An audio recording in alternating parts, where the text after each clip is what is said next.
Okay, let's start the discussion. Yeah, let's get into it, boys. So the first thing I want to talk about is this picture I got of the little robot just like petting Penny's head. I don't know why I really like that. I think I really liked it because we've always gotten to see like human interaction with Penny, which is like half of what she is, but the other half is, the main part is the robot, I would say. Not the main part, but like, what defines her. Not even what defines her. I don't like any of the words I'm using.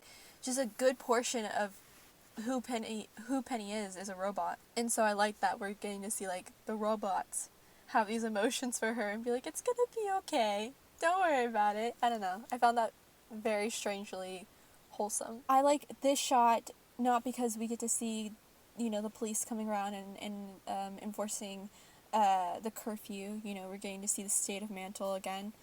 I like it because they keep focusing on orphans and they keep focusing on these kids who are running around and causing trouble in Mantle and don't really have a place to call home. And it just makes me think, are they trying to allude to Nora and to what she went through as a child? Is this like them easing us into her backstory? I don't know. And also just, another thing of the stop running Wade, and like you get to see like how intensely looked after, but more like controlled Mantle is. It's not great. It's not great. The good news is that there are like people who are in the higher ups who are being like, this was obviously put together and like photoshopped and like this wasn't really Penny. But there are still people who I feel have valid concerns in being like, well, she is a robot, and if she is hacked, if someone gets into her system and does something worse, something like this could actually happen with her. And so they want to deactivate her. So I understand that panic, but it still hurts, because it's like, we know as the audience that Penny would never do something like this, not willingly, not without being corrupted or whatever, and it sucks. It sucks, man.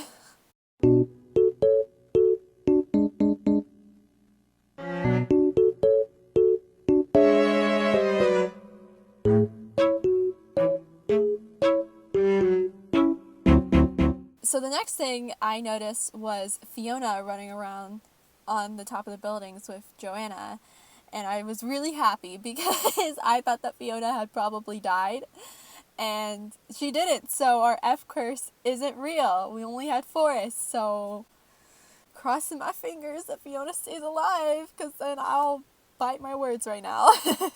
And the next thing is May, and she has... We learned about her semblance, which is making things seem invisible to other people. So I guess she was the one who made both her and Joanna invisible in chapter 5, I think. And I don't know, it was really cool. It was like a force field. It was really cool. I really liked it. It reminded me, I don't know why this... It reminded me of Red vs. Blue when they're doing the training, and I forgot which AI it was, but it was the one that had like the bubble shield, and I think it was like South or North Dakota. I don't know why it reminded me of that, but it did. And then this was Fiona's semblance, and I was confused during the reaction.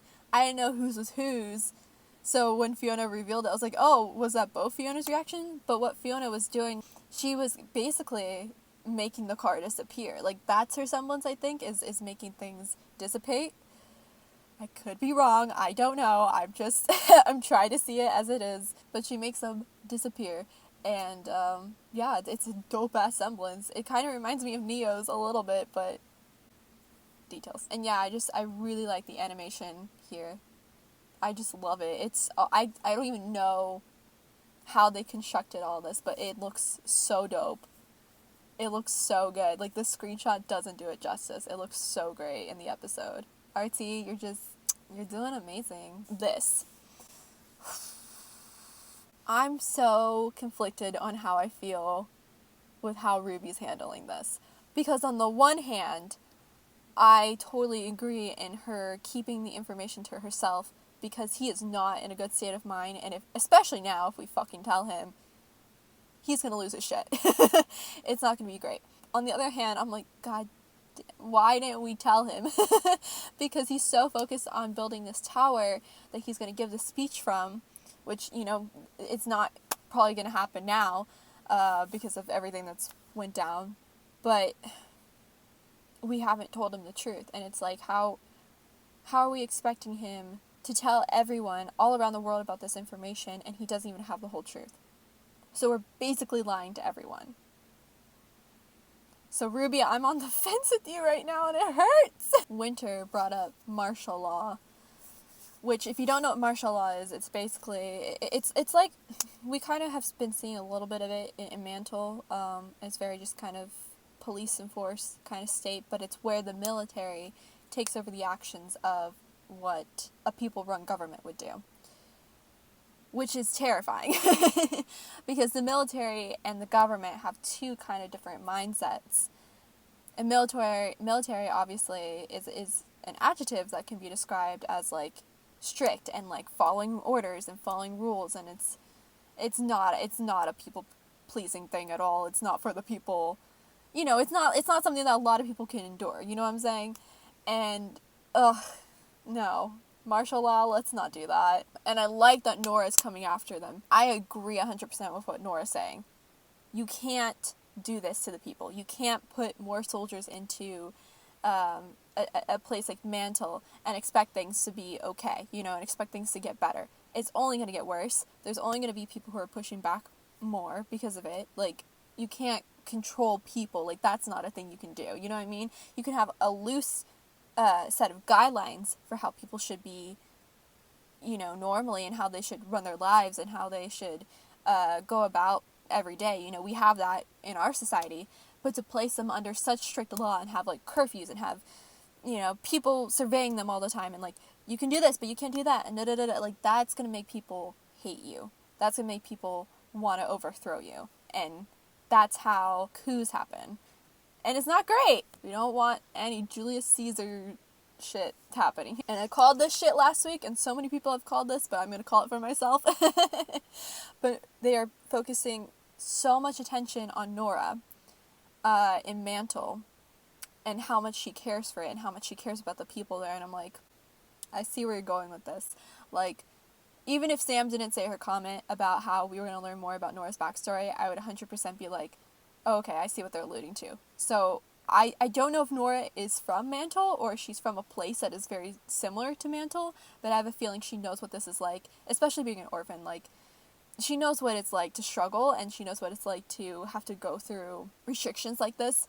And so I like that she is the one who's being very outspoken in this situation, instead of someone who doesn't really know. Like, there's such a more powerful impact when someone who has gone through something speaks out about it, instead of someone who's just an ally or someone who's just empathizing with the situation. And so I like that they're choosing Nora to speak out about this, and especially just her getting angry at Ironwood.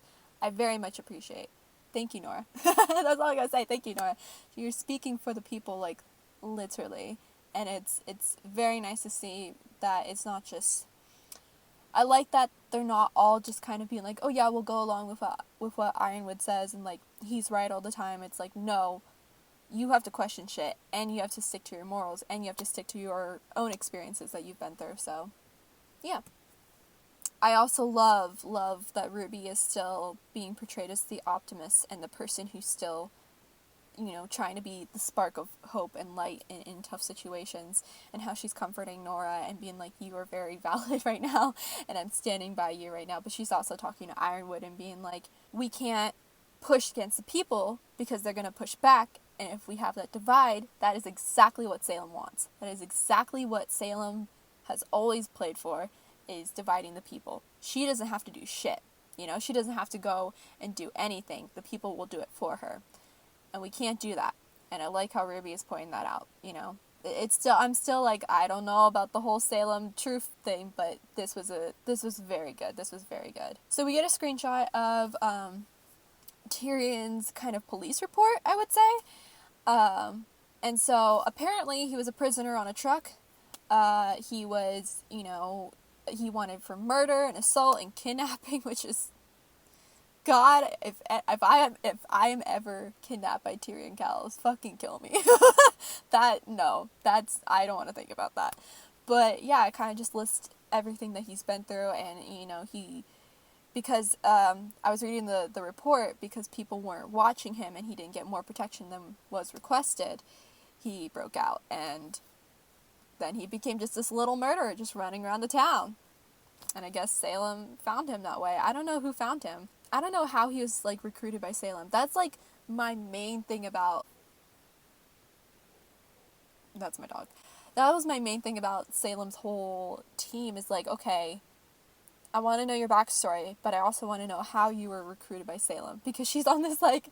We all think she's on that dragon continent. So I'm like, did she, like, send a Google Calendar invite to come join her little...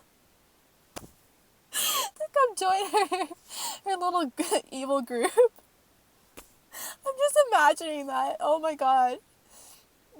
That's so stupid.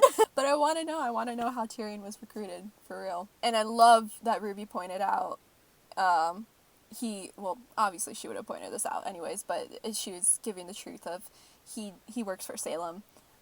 He's not just this random psychopath, because everyone was like, oh, well, they just are going to think he's a random murderer. But she was like, no, he works for Salem. This is, like, 100% certain. I've had run-ins with him. I cut off his tail, so I would know. But yeah, I like that we have affirmed that in the canon show. It's nice. Also, this shot, I love the camera movement in this animation, because it was following, like, each of the characters, but it was a little shaky at points, but I really liked it, because it kind of just was conveying the tension of the scene. And I don't know, I love the little details that are kind of like telling the story for you, but it's not through words, it's through actions. I like it. And Clover makes some points. You know, if we go around telling everyone there's a mass murderer running around, like, this isn't your regular Amber Alert. It's much more serious than that. He made a point of, you know, if we tell everyone that there's a mass murderer running around, it's not going to do good for the people. It's going to bring even more grim in, and this is just a fucked up world to live in. I feel this. This is literally me on a daily basis. Nora just holding her head and screaming, I am so sick of secrets. Fucking me. But no, really, I appreciate Nora. She's having a breaking point. Ironwood's having a breaking point. Seems like everyone's having a breaking point except for Ruby. No shade, no hate. I really like Nora being the one who is confronting Ironwood and calling him out on his shit. Not even Ironwood, but just everyone in the room. I think she's even kind of mad. Not mad, but, like, questioning of Ruby and, like, why do we have to fucking keep secrets? You know, like, we keep things from everyone, and, like, for this reason, for that reason, but the truth is going to come out eventually, whether we want it to or not, you know? And I feel like she's the only one who's really noticing that, so props to Nora this episode. She was the real MVP. This was the first time I could tell that he was slipping. Obviously, I had, like, you know, my concerns about him. In, like, chapter 2 and chapter 4, I was like, oh, he's slipping. He's going. He's not doing well. He's on a mental breakdown path right now, but this is, like, confirmed that he is slipping. He's losing control, and that's why I don't want to tell him. Like, I didn't want to tell him before, but I definitely don't want to tell him now about the whole Salem thing. But again, I also want to. So I'm so conflicted right now. I just like how they focus on Winter, because she knows that she's going to have to take on the duty of the Winter Maiden, which is going to, you know, put a big target on her back for Salem, which is fine. That's great. But they focus on Clover. We've been having this theory in the fandom that, you know, every time Ren senses danger, it's been with Clover. Every time, like, a sketchy line is said, it's said by either Ironwood or Clover. And Clover is always this constant variable in these things. And I found it very interesting that the last part of the sentence, to the Grimm before we can reunite Remnant, it focuses on Clover. And I'm very, like, I feel like he's a traitor. I feel I can't trust this dude. I really can't, which sucks. Because trust love, man.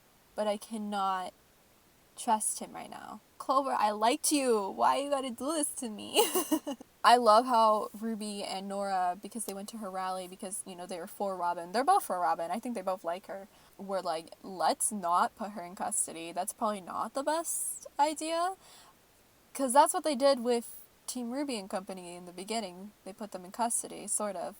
And then delivered them to Ironwood. I don't think that's how we're going to win her trust at all. You know what I mean? Like, if we put her in custody, which is, it's sort of arresting, but not kind of arresting. She's just not going to trust us. Like, she already does not trust us. So it's like, if we can't trust her, how is she going to trust us? That is the main thing. Trust. This whole fucking volume. I love how it's divided like this. How you see the people who are devoted to him, like Winter and Clover, and then the people who are questioning. They don't have any like militarized ties with him, I guess is the best way to put it, but they're still questioning him, and they're you know, Crow and Ruby and Nora, and they're like,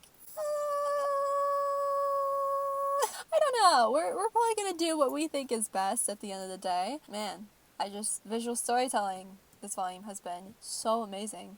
And then this, and then this. So we all kind of were talking about it. And, you know, after the Renora kiss, especially since Ren was getting on his own case so badly about how they need to focus on the mission and they need to focus on training and not having fun and not having a night off. And because he allowed 1 second of his goddamn time to indulge in just happier feelings and things went to shit after it, he's gonna blame himself. And so I feel like that's what he's doing right now and being like, I messed up. I need to get back on track. I need to do what Ironwood says. Like, my dude! Feel like this is going to be what Nora helps him with. I feel like this is what Nora's going to knock him out of. She has to. She has to. But, like, I feel like she has to knock him out of this and be like, listen, like, I know how the people of Mantle are feeling. You know, I know how it would feel to oppose Ironwood in this situation. Not everything he's saying is right. Why are you blindly and willingly following him? This isn't going to end up well. And I feel like she's going to be the person to knock him out of that bullshit sense that he's in right now. So I'm not mad at him. I totally understand where he's coming from. But at the same time, I'm like, my dude, don't fucking do this. Don't blame yourself. Don't, like, put two things together that don't even correlate. Like, it's not going to help you. Okay, so I love how in the background they are playing, like, a little Trust Love piano version. I just love how they bring the themes back into the show like that. I love that because Blake and Yang are such a good pairing in that sense of trusting love, like, because they trust each other so much. Like, in this scene, like, they talk it out and they communicate and they trust one another to get to a point where they can make a decision together. And I love that I just love the leitmotif in the background. It's beautiful. It's really great. I love how Yang was kind of like having those doubts about, we should have told him, we should have told him, we should have told him. And I wonder if she's thinking about her mom. I wonder if she's thinking about not only what her mom told her and how you need to question things and how you need to communicate and things like that, but also about her being the maiden and, like, should I have told people about that? You know, I wonder if that's on her conscience at all at this point, but I don't know. But I love how she states how much she trusts Ruby, because there's so many people who are like, Yang's gonna get mad at Ruby, and Yang's gonna do this to Ruby, and da-da-da-da. It's like, you know, Yang doesn't care about Ruby anymore, and she does. Like, Ruby's, like, her main priority, you know what I mean? And it's just like, she trusts Ruby, but she, you know, she thinks maybe things could go a little bit differently, and it's a valid point. And I love how Blake and Yang are both those two sides of the coin that I'm on currently, of being like, I kind of wish we told him earlier, but would that really have helped in the long run? Because he also, you know, we don't know if we can trust him.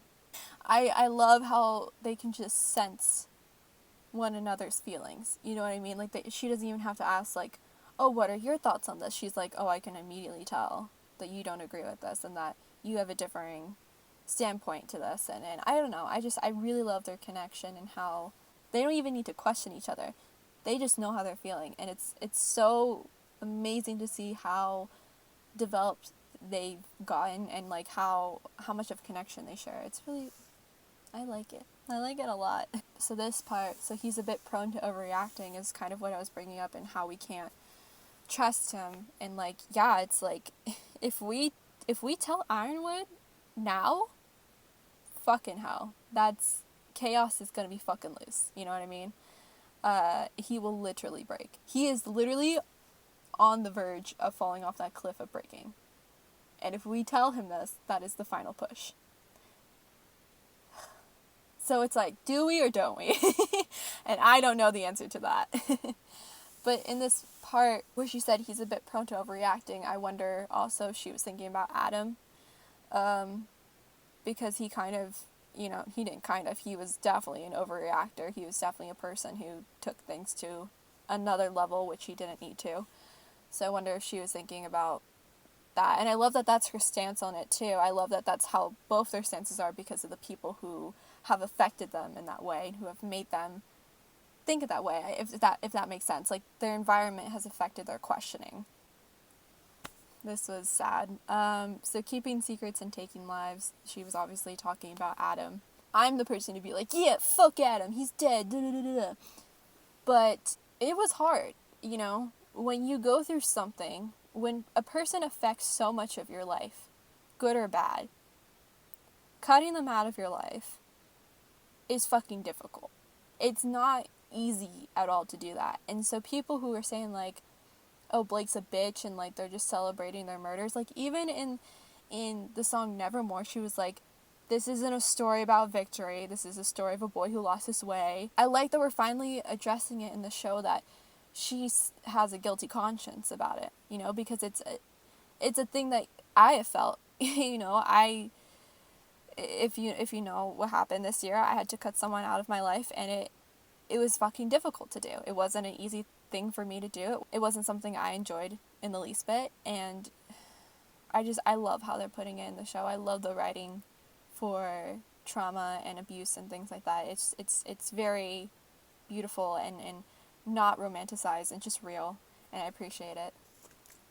And the little Blake, like, Yang knew what she was talking about. Yang knew that she wasn't talking about, she was kind of talking about what was happening in Mantle and Atlas and all that, but she was talking about Adam, and she just knew. And she was like, don't do that to yourself. Don't go down that road.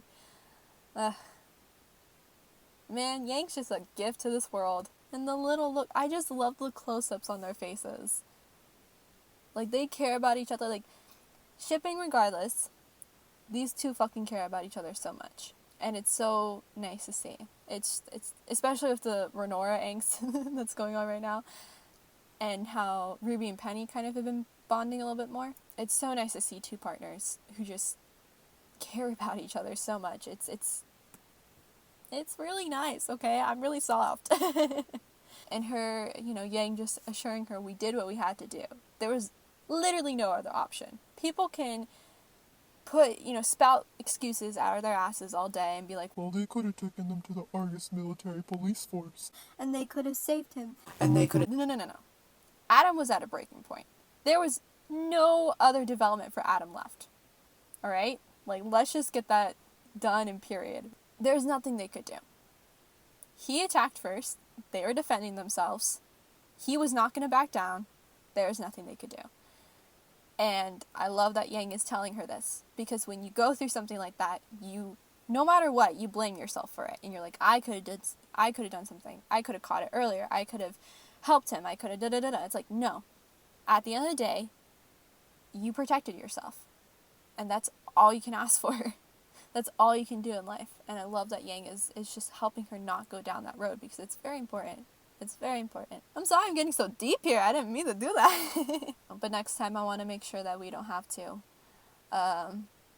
It's very valid. Like, killing people should not be the option that we have to come to every single time. That was the option for that situation, but it's not something that we have to do every single time. I love how they can have a conversation about this and be like, here's my opposing view, here's my opposing view. Let's put it together. Let's see how we can work through this together. Let's talk about it. And I love how they came to the decision. We don't have to ambush her. We don't have to surround her and tell her, oh, you have to come and do this. No, let's talk it out with her. Because I feel like everyone comes to a conclusion, not only in the show, but in life, of like, we have to fight. You can talk to each other. You can have conversations with each other, mature conversations. And so it's nice to just see them come to a conclusion together and have communication and be honest with one another. I like them a lot. Just like the little glances as well, especially like in chapter 2. They kept on looking at each other like every 2 seconds, but they were kind of like talking to one another without having to say words, and it's Very nice to see. So luckily with Penny, we go back to Penny, we had her visual data recorded, which is excellent, because then we have undeniable proof, like, this comes from her. At the same time, people could be like, oh, well, you just, you did your little atlas thing with it, and you're like an atlas scientist, and so you superimposed it, just like this person who uploaded it did, which is a concern. But I'm glad that we at least have a chance of proving Penny right, and I feel like this won't be the biggest thing. Hopefully people won't just come to a conclusion of, like, we have to, like, shut her down forever, and we can put our case out there and being like, no, like, she's a amazing person. This wasn't her. Let's get that straight, and she would never ever do this. And then we need to have, like, more protection and restrictions on her and how people can access her code and things like that. You know what I'm saying? People are going to be wondering then, like, who did it? And are we going to tell them that this crazy psychopath was running around doing it? No. So it's like, first we have to apprehend Tyrion before Penny even has a chance. So we're fucked. What the hell we gonna do now? And yeah, we saw Maria again. We were all wondering where Maria was. She was just hanging out with Pietro, like we were saying. She was just playing cards with Pietro. It was fine. Everything's fine. Nothing bad happened ever.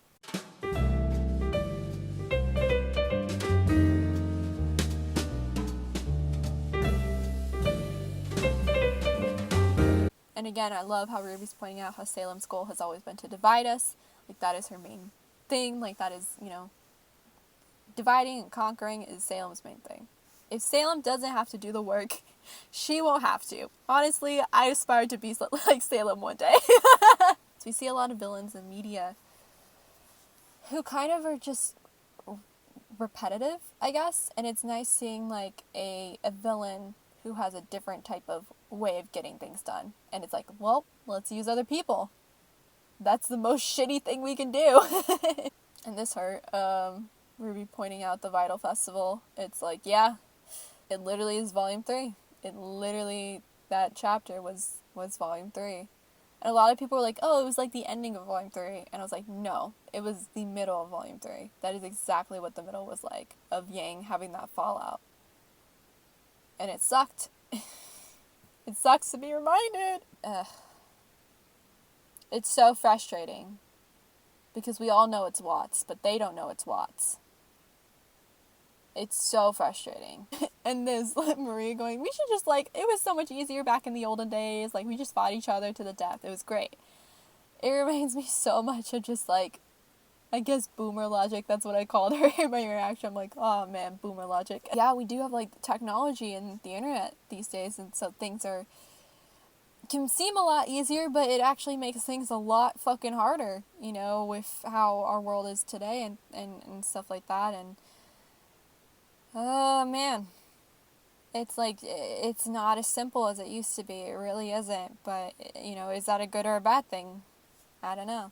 And I love that Weiss is asking questions. I love how Raven kind of rubbed off on her and implanted that seed in her of being, well, I gotta ask more questions. I can't trust everyone willingly. I can't just follow what everyone else is saying. I gotta ask those questions. And so I like how she's asking, like, how would someone get access to it? Like, let's figure this out together. We can't just have these questions up in the air. We gotta address them. Pietro said, because of, there's a few scientists or a few government people who can oversee it, but there's also people who work on the heating sources in Atlas, right?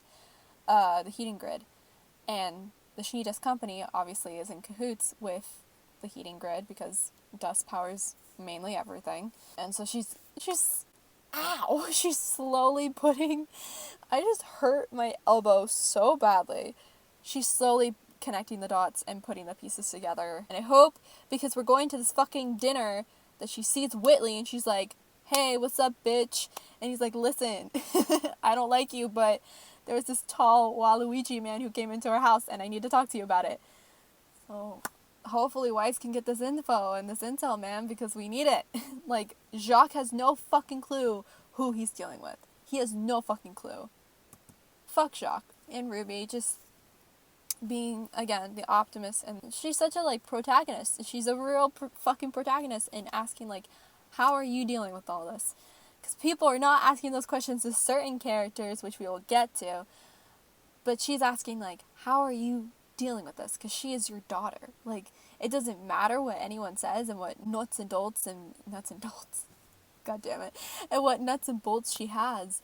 She's still a person, and she's still a part of you, and she's still important to you. So how are you dealing with all this? Because you created her too, so people are probably going to point fingers at you. I don't know. I just really appreciated her sincerity in that, because we need that right now. And we learn about where Maria's been. She's been helping him at his shop, I'm guessing, and handling different things. And it's sweet. I like their little partnership here, Pietro. I just feel so bad for him. The whole Paul and Dina family, if I could give you a hug, I would. Because I feel so bad. Like, he doesn't deserve this in the slightest. And having to see, like, your own daughter go through something like that, I can't even imagine. Then Ruby brings up this point that I think a lot of people bring up all the time. Where they're like, well, Penny dies, we can just reactivate her again. We can just put her together again, as we see in this volume. And we get to a point where he's like, actually, no. That was everyone's thinking. And I was always like, there has to be some type of setback to that. Like, we can't keep resetting her. Like, that's not going to work all the time. There has to be something else to it. Pietro reaches for this picture, and he was, like, holding his finger over it, and, you know, picked it up. It was very much like how Crow held his finger over the Stark picture, too, so I was, like, very interested in that. But I also, in the background, they were playing the same music that played when we met Pietro, and I think also when we found Penny again. So I wonder if we're gonna get like a Penny and Pietro song, or if it's just their theme. I don't know. I would love a song for Penny or Pietro or both, or it would just make me really soft. So yeah, he's covering the picture with his thumb here again. And all these scientists, you know, they went on to do projects that seemed just the easiest thing to do, and he was the only person to rise to a different occasion and try something different.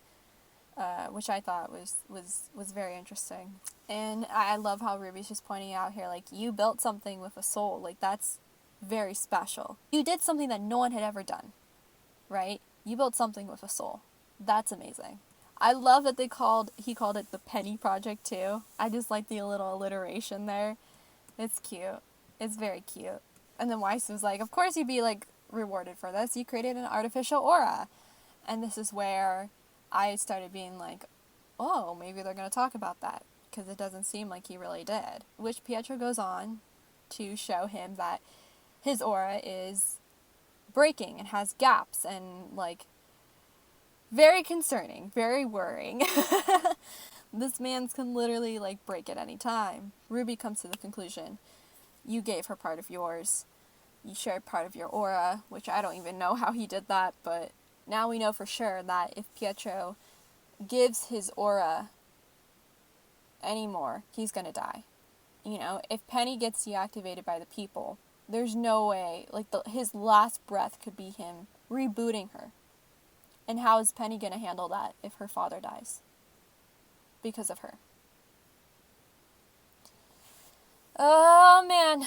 This is why you gotta have more than one option, man. This is why you gotta have more than one option. But yeah, then we see the full picture, and we see Watts. And man, why didn't anyone see? Literally, if you have a dude in your scientist picture, and he looks like that,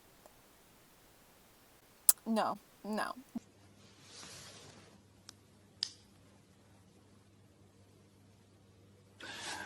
You just know he's gonna become like a serial killer.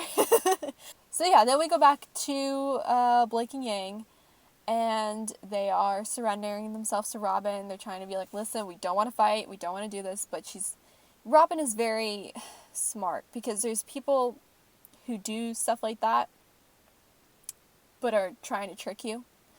So she knew that immediately, and Robin, like, obviously that's not what they were trying to do, but Robin knows that from experience, and she ran away. So I just like how Blake saw this little perch here, and then she was just like, let's be a spider ninja. Let's start swinging around, man. It reminds me of Volume 1 when she swung with her ribbon. What also was really nice to see was during her fight with Robin, she did her little dust explosion thing. So I think the last time we saw that was possibly Volume 5 when she did her little ice sculpture against Corsac and Fennec. But yeah, this was so dope to see because it was literally like a shadow of her like illuminated in fire, and it was really great. I really like how she used fire dust too. Wink wink. This is so stupid. Why are both Sun and Yang, they really share that one like blonde cell? Because they're like, let's shout while we're trying to sneak attack someone. That's great. Maybe it was her trying to alert Robin of her presence so she wouldn't ambush her, which would be really smart, and she's a smart cookie, so I wouldn't put that past her. But it just reminds me of Sokka's like a sneak attack from Atla. Sneak attack! It's like, no man, like that's not gonna work. I don't know, I found that so funny watching it back. Also, their fight, I love how Blake is just like, yep, we know what to do, we've been training. So Yang literally vaults off of her back. I love that. I really do. I really like that a lot. I got 2 screenshots of that. Maybe I liked it a little too much. Then we get our first look at Robin's weapon in like full and like, close up. And it looks a lot like her symbol, which is really dope. I really like that. It's a bird type thing, which, Robin, I get it. Then we get the bumblebee again.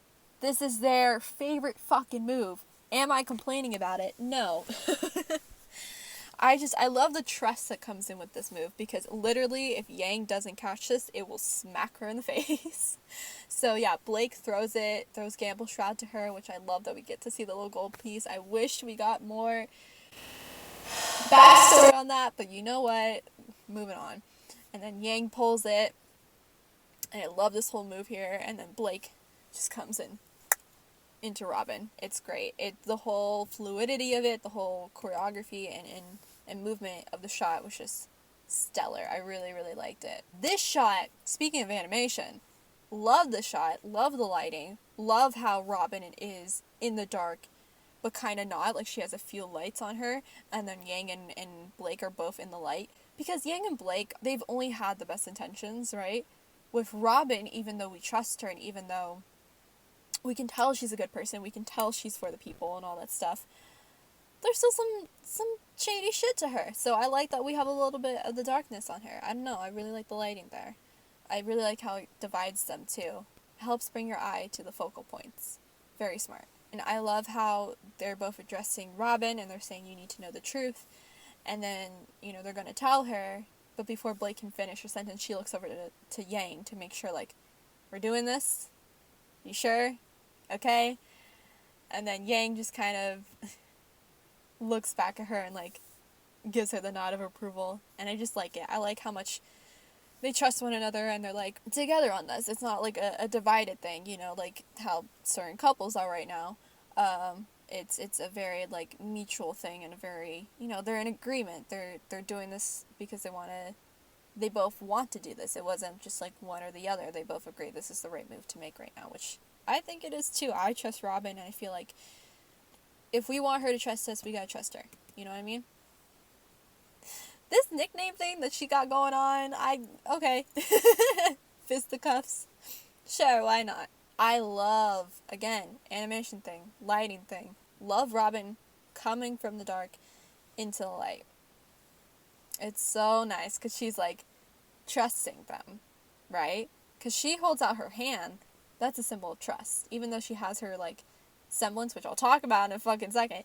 Even though she has her semblance, if you hold out your hand, if you expose yourself to people who were fighting you, that shows a lot of trust. So I like the lighting reflecting that. Her fucking semblance! I call that shit. I fucking call that shit. In Chapter 5, when she kept holding out her hand, do you trust me? And they kept focusing on her hand. I was like, she's got a trusting semblance. She's got a lie detector semblance. Everyone wanted to give it to Ironwood, but I was like, no. It's a lie detector semblance, and it's with Robin. and it's super dope. Super cool for a politician, vigilante person to have. Super useful. The whole take my hand thing. It was really nice to see. And I'm fucking cool that I'm so happy I called that shit and didn't look like a fucking idiot. Because I was like arguing with people. I was like, no, listen, she has a true semblance. Like, believe me on this. And she did. I like how Yang looks to Blake, and Blake is already, like, made up her mind about what she's gonna do. Again, it's just, like, them talking and knowing and, like, being aware of one another without having to say words. 'Cause you're a lesbian! And then this is when her semblance comes into play. I also love that Blake is the one who goes and holds her hand, because not only was this, Blake's, idea, essentially. You know, she was the first person to be like, well, we shouldn't ambush her. This isn't the right thing to do. I like it also because she had such a hard time trusting people. She had such a hard time opening up to people, and seeing Blake be the one to take that lead. You know what we call that? Growth. Yeah, but then there's the semblance, and it's like, it's purple. I guess that's her color because her eyes. But yeah, her aura is purple, and then it changes to green because she can tell she's telling the truth. So I wonder if we'll get to see, like, a red with anyone. Oh my god. I just thought of something. Like, what if she's like, I don't know, no, she probably won't be invited to the dinner. But, like, if she talks with Ironwood, because she's gonna, we have to see her talk with Ironwood at one point.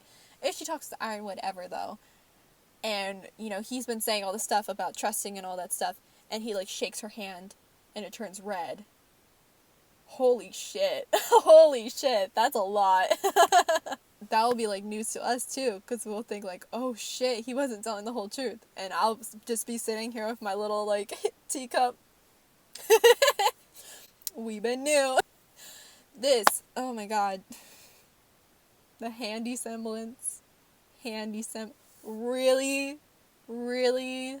I groaned so badly. Yeah, who's actually behind this? Because we're telling her the partial truth, but not the full truth. So obviously this is going to make her want to know who is the they behind all of this. This is great. This is fun. Yeah, so we almost got our second curse word in Ruby. Or I guess our third. People counted bastard as a curse word from Yang, and I never did, because I never thought that bastard was a curse word. But we got bitch from Tyrion. So, we almost got bullshit.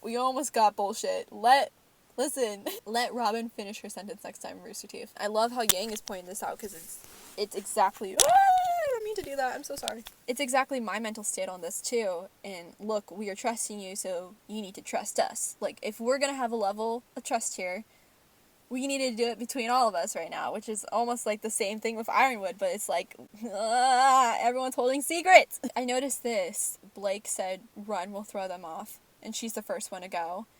And then Yang kind of stands her ground, and it's very just in tune with her characters. And Blake isn't a person to run away anymore. That's not who she is anymore.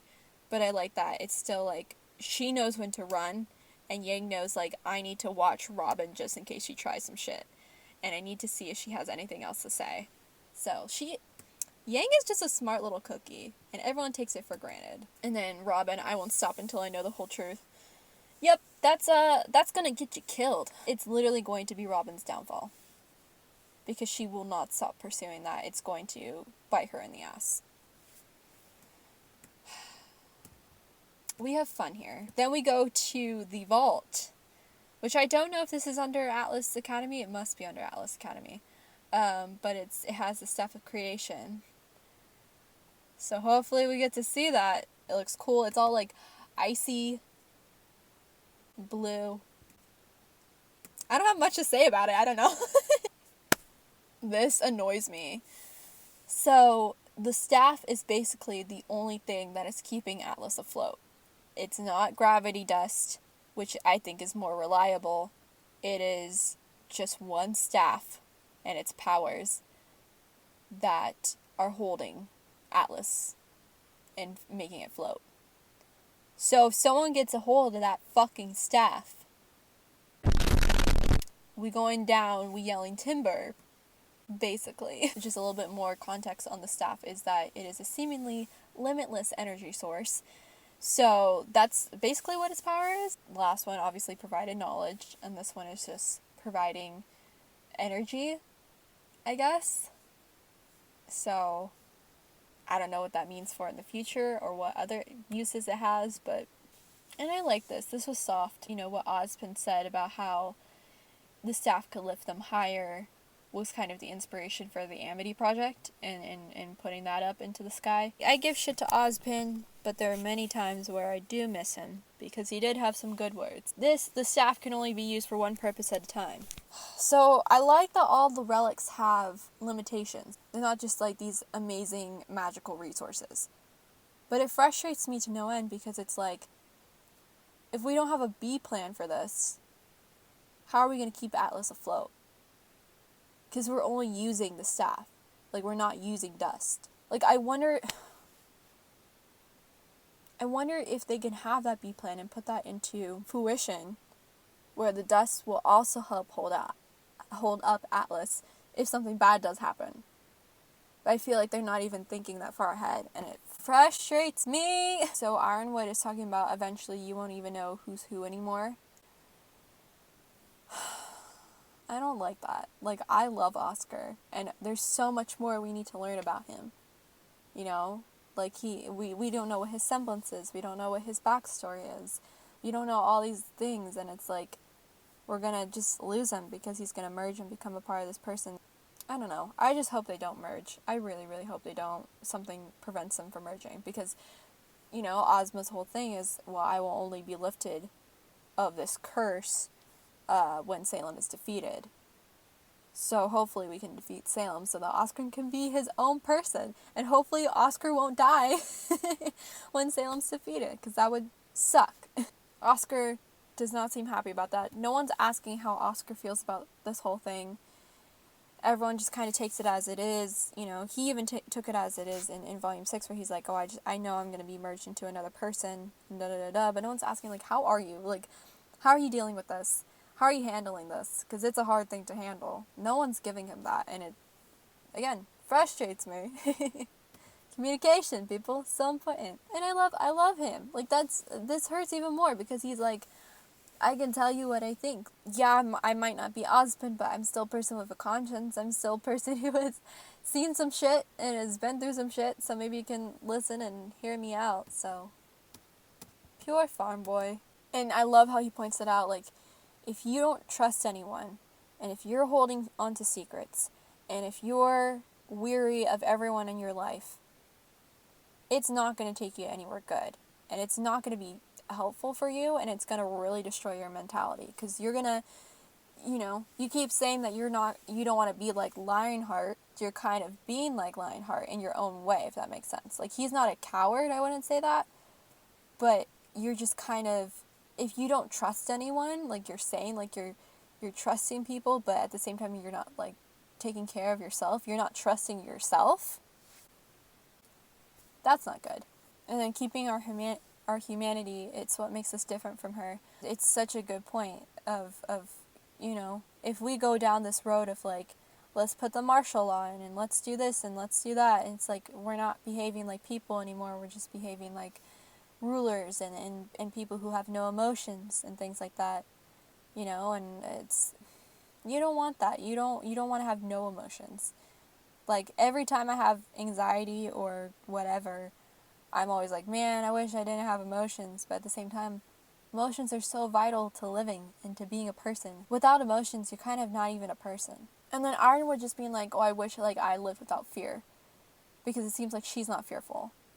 And it's like, of course she's fearful. Salem is 100% fearful of shit. 100%. Because she was a human at one point. So she knows what fear is. And she's fearful of, like, not getting what she wishes, which is basically to destroy the world. Because if she destroys the world, she won't have to walk it anymore. So she's scared of not being able to obtain that goal. You know? Of course she's fearful of things. Everyone is fearful of things. The worst antagonist, the worst villain, they're all afraid of things. So going to this place of, like, maybe if I live without fear. No, that's not a good idea. that just makes you not even a person, not even a player in this chess game. We get a little look at Ironwood's PTSD. And I'm not a doctor, I'm not a person who likes to diagnose people, but as someone who has PTSD, this is exactly what it looks and feels like. Remembering situations because of environments, of things you're looking at, and having those kind of episodes where you're kind of withdrawn and you kind of have flashbacks. And I love that they showed the chess piece and the red around it, and then we flash back to the elevator thing, and it's, oh yeah, of course it's under Atlas Academy. Okay, I see that now. Maybe I am a little stupid. But yeah, I really love the representation for Ironwood here, because I could tell, like, he's not in a great mental place, and really shows how affected he was by the fall of Beacon, which everyone was, but I feel like he took a lot of that burden on himself, and it's very real. And I love Oscar pointing out, you can't let the fear control you. It is all about, everyone has fear. It is all about how you deal with it and how you handle it is what it comes down to. Because if you let it overtake you, then it wins. You can't let your emotions overtake you. You gotta be in control of them. And Ironwood just saying, I'm not gonna end up like Lionheart, and it's like, you're not going to.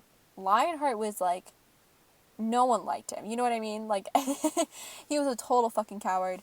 Salem's whole group knew he was a coward. No one liked him there. Of course no one liked him because he murdered a bunch of people in Mistral, so no one's gonna like him of the heroes and protagonists.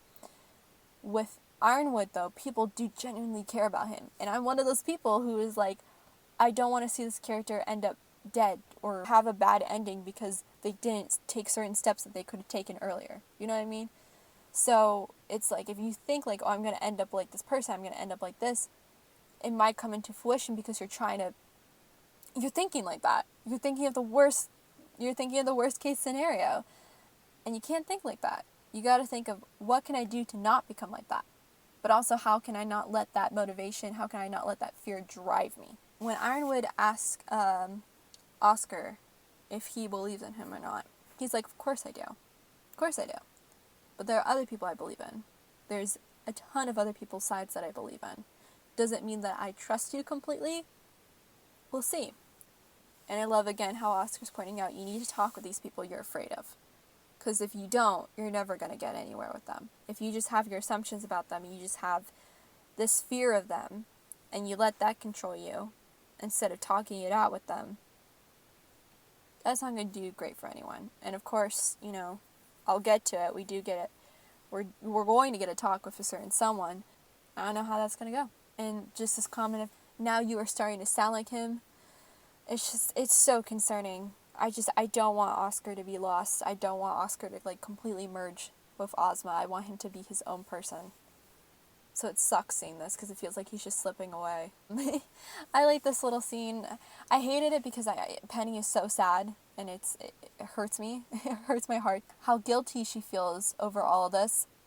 But I liked Winter pacing in the background because it just reminded me of like when Penny was jumping up and down and Winter just kind of calmed her. Aw, remember when Penny was happy? That shit hurts. I didn't see the little symbol on the card when I was watching it. But yeah, that's the Schnee company logo. And I just didn't notice it. So I was like, because Atlas just reminds me of Winter. In a sense, not like the Winter Maiden or Winter Schnee, but it just reminds me of like winter and snow and stuff. So I was like, oh, that's just an Atlas card. And then Ironwood being like, it looks like you're getting your wish because Jacques invited them to a dinner thing so he could challenge Ironwood about his council seat. That's great. That's fun. That's what we needed. That is what we needed. We've all been invited to the dinner. We're the general. So I'm assuming that means everyone. Which, God, that has so many implications. Like, because one, what I'm thinking about is me being the hopeful, fashionable person is like, are they gonna get new outfits? Are they gonna get some dinner attire? I mean, I wouldn't complain about that. But also, like, is Blake invited to this? Because she is a faunist. God, if we have to have a whole, like, she can't get in because she's a faunist thing. Ooh, tables will be flipped. Not that she would want to be there, but, like, still. And also, I feel bad for, like, Weiss and Winter. I hope we get to see their mom, though. I hope we get to talk to fucking Whitley and tell him, hey, listen, your dad, he's being fucking stupid. Can we talk through this? God. Because I don't, like, hate Whitley in the slightest. I feel bad for the dude. So it's like, man, wonder if that's going to be, like, the next chapter. Is us going to dinner with the Schnees? Woo! Love that. Anyways, this is just some concept art. I don't know why they keep reusing the old... Maybe it's just easier to use, like, old concept art and screenshots and images of them. But I'm always just like, why are they using, like, the old versions of them? Like, even in new concept art, they're using, like, old version outfits. Maybe they weren't planning on changing their outfits? And then this is a cute. I really like the concept art, and they nailed it in the animation, so it's very pretty. I really like this one. I think I'm going to use this for my review picture, to be quite honest. And then, yeah, this is the one of the vault, and it's just, I like the little ice structures. It's very atlasy. It's not too grand. I think Mistral's is my favorite vault of all time. I think it was so well done and so beautiful. But the tree and, like, the whole, like, gold falling, and I don't know, it's really cool. But I'm excited to see, like, what's behind this vault, because the last vault we went to was kind of like a portal into the desert. So I wonder if they're, like, portals into other continents. That's what I was wondering. Like, maybe that's a place on Vacuo from Mistral, and then, like, Atlas has, like, a portal into Vale. You know, like, they're different, like, continents and kingdoms that they go to. I don't know. That's just my thinking. But anyways, that's going to wrap up this hour-long discussion. Jesus Christ. I had so much to say about this episode, apparently. Was it a favorite of mine? Definitely not. Not that it was a bad chapter at all. It just felt kind of like we got this flood of emotions and this really heightened peak of what happened last chapter. Like, it was just so, like, high tensioned, and, like, seemed like a lot of chaos was going on. Jean wasn't in this chapter at all, which I found very suspect. You know, especially since Weiss was there and Oscar was there. I don't know what happened with that. I wish we kind of got to see a little bit more of what they did, like, at the movie theater, or, like, at the dance club. You know, I just wanted to see a little bit more of that. That was a wish of mine, but again, that's just a fan wish, so I'm not gonna, like, get mad about that. I don't know, I don't want to say it fell flat. I just want to say that it felt anticlimactic is the best word for it. Like, there was so much build-up, and then it just kind of... But I guess it's, like, a connecting, stitching chapter. But yeah, this would have to be, like, honestly, one of my least favorite chapters, which is kind of sad to say, but yeah, it wasn't a favorite of mine. But I still enjoyed it. I still enjoyed watching it. If you did, and you enjoyed watching this review, and you made it all the way through, you're amazing, and I love you. You're a cool human being. Yeah, like this video, leave a comment about your thoughts about this episode. If I missed anything and you want to talk about it, feel free to do so in the comments. I always love seeing what y'all have to say. You know, if you want more videos like this, you can subscribe to me. That'd be cool. Anyways, let's wrap up this hour-long review. But other than that, be gay, do crimes, and I'll see y'all later. Bye. Are these in the right order? I feel like they're not. I feel like they are not in the right order. Hold on. No, I think they are. Maybe they're not. I don't know. I'll see. I like their little partnership. Hello? See, I take screenshots and I don't even fucking know what they're for anymore. Why do I do this? My butt is hurting. What else? What else can I say?